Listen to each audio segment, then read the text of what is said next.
శరణ్య దర్శన్ని భోజనం గుచ్చి అడుగుతూ మీరు రెడీగానే ఉన్నారా అని అడుగుతుండగా నేను ఎప్పటి నుండో రెడీగానే ఉన్నాను మేడం, కాకపోతే మీరే వడ్డించకుండా నన్ను పస్తులుంచుతున్నారు అని అంటుంటాడు దర్శన్.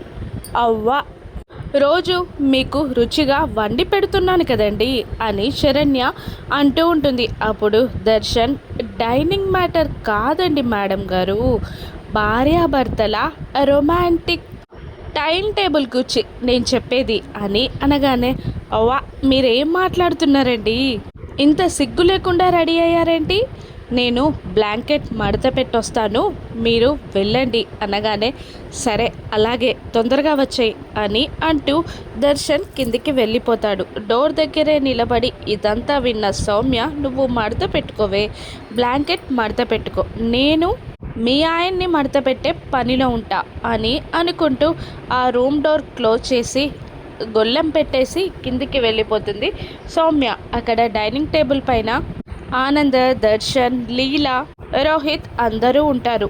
సౌమ్యని చూసి దర్శన్, రా సౌమ్య కూర్చో భోజనానికి అని అనగానే, ఎన్నాళ్ళ నుంచో దీనికోసమే వెయిట్ చేస్తున్నా, నీ పక్కన కూర్చొని భోజనం చేయడానికి అని సౌమ్య మనసులో అనుకొని డైనింగ్ టేబుల్ చైర్ జరిపి కూర్చోబోతూ ఉంటుంది. తను కూర్చునే చివరి క్షణంలో శరణ్య కుర్చీని లాగిస్తుంది. దాంతో కింద పడిపోబోతూ ఉంటుంది సౌమ్య. కానీ సౌమ్య చెయ్యి పట్టుకొని కింద పడకుండా ఆపేస్తుంది శరణ్య.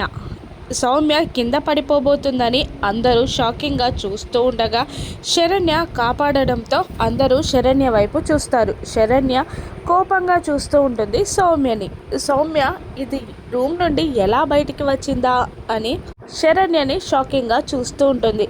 శరణ్య రూమ్లో నుండి ఎలా బయటికి వచ్చిందో రాను ఎపిసోడ్స్లో చూద్దాం. Thank you for watching.